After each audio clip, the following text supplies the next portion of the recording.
Assalamualaikum warahmatullahi wabarakatuh. Perkenalkan, nama saya Ernawati dan teman saya Darwati Ramadhani. Kami dari Program Studi Pendidikan Sekolah Dasar Universitas PGRI Palembang. Di sini, kami akan menjelaskan tentang pendidikan multikultural. Materinya yaitu A. Pengertian pendidikan multikultural, B. Tujuan pendidikan multikultural, C. Metode dan pendekatan-pendekatan pendidikan multikultural, yang D. Kelebihan dan kekurangan pendidikan multikultural. Baiklah, di sini saya akan menjelaskan yang A, yaitu pengertian pendidikan multikultural. Pendidikan multikultural adalah merupakan suatu wacana lintas batas karena keterkaitan dengan masalah-masalah keadilan sosial, hak asasi manusia, demokrasi, tulus dan toleran terhadap keanekaragaman budaya yang hidup di tengah-tengah masyarakat plural. B. Tujuan pendidikan multikultural.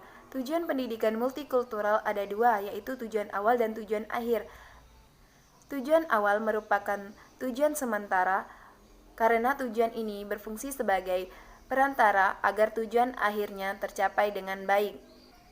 Pada dasarnya, tujuan awal pendidikan multikultural yaitu membangun wacana pendidikan, pengambil kebijakan dalam dunia pendidikan.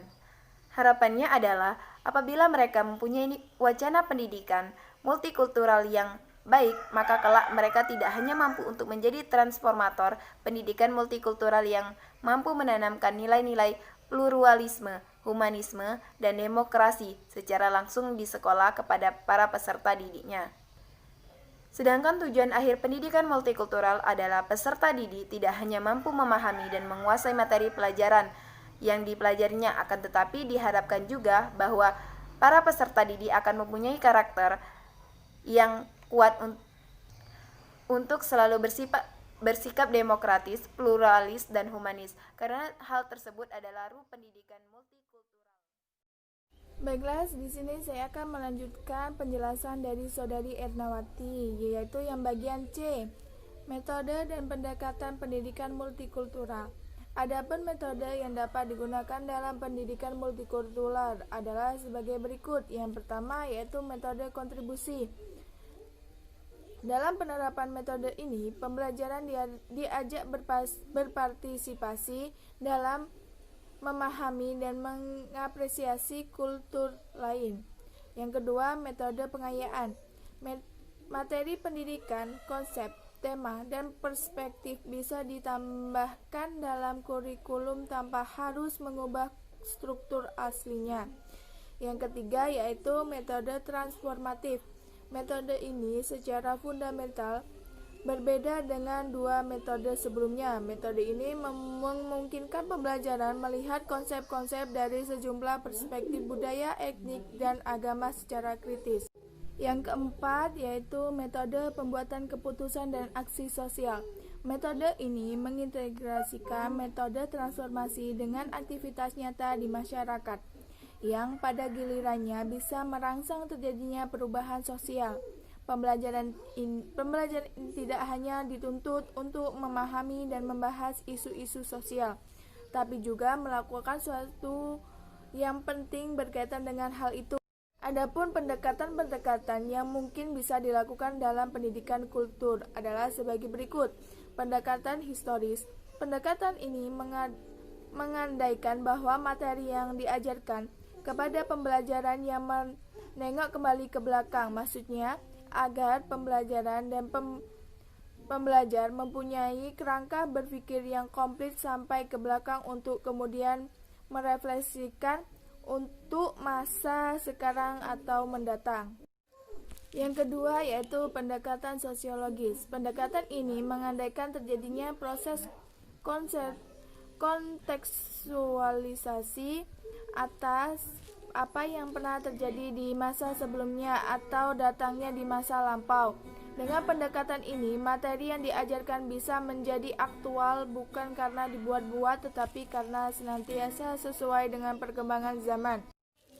Yang ketiga yaitu pendekatan kultural. Pendekatan ini menitikberatkan kepada otentisitas dan tradisi yang berkembang. Dengan pendekatan ini, pembelajaran bisa melihat mana tradisi yang otentik dan mana yang tidak.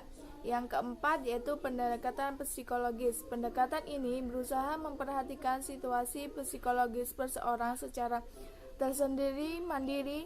Artinya masing-masing pembelajaran terus dilihat sebagai manusia mandiri dan untuk dengan karakter dan kemampuan yang dimilikinya. Yang kelima yaitu pendekatan estetik. Pendekatan estetik pada dasarnya mengajarkan pembelajaran untuk berlaku sopan dan santun, damai, ramah, dan mencintai keindahan.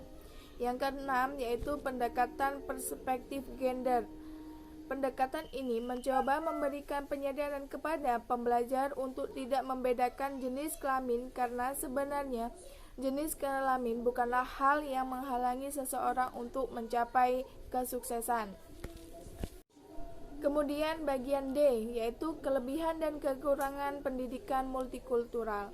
James Blank 2003 ada 5 dimensi pendidikan multikultural yang saling berkaitan, yaitu sebagai berikut. Yang pertama yaitu kelebihan pendidikan multikultural, mengintegrasikan berbagai budaya dan kelompok untuk mengilustrasikan konsep mendasar, generalisasi, dan teori dalam mata pelajaran. B. Membawa siswa untuk memahami implikasi budaya ke dalam sebuah mata pelajaran. Yang C.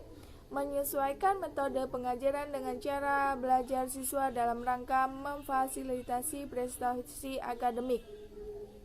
Yang D. Yaitu mengidentifikasi karakteristik ras siswa dan menentukan metode pengajarannya. Yang E. Melatih kelompok untuk berpartisipasi dalam berbagai kegiatan berinteraksi dengan seluruh siswa dan staf yang berbeda, ras, dan etnis untuk menciptakan budaya akademik. Kemudian kekurangan pendidikan multikultural.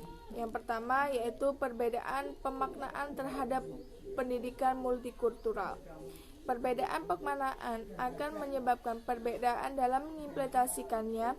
Multikultural sering dimaknai orang hanya sebagai multi etnis sehingga bisa di sekolah mereka ternyata siswa homogen etnisnya, maka dirasa tidak perlu memberikan pendidikan multikultural pada mereka. Yang kedua yaitu munculnya gejala diskontinuitas dalam pendidikan multikultural yang syarat dengan nilai-nilai kemanusiaan dan kebersamaan. Sering terjadi diskontinuitas nilai budaya. Yang ketiga yaitu rendahnya komitmen berbagai pihak. Pendidikan multikultural merupakan proses yang berkomprehensif sehingga menuntut komitmen yang kuat dari berbagai komponen pendidikan di sekolah. Yang keempat yaitu kebijakan-kebijakan yang suka akan keseragaman. Sudah sejak lama kebijakan pendidikan atau yang terkait dengan kepentingan pendidikan selalu diseragamkan baik yang berwujud benda maupun konsep-konsep.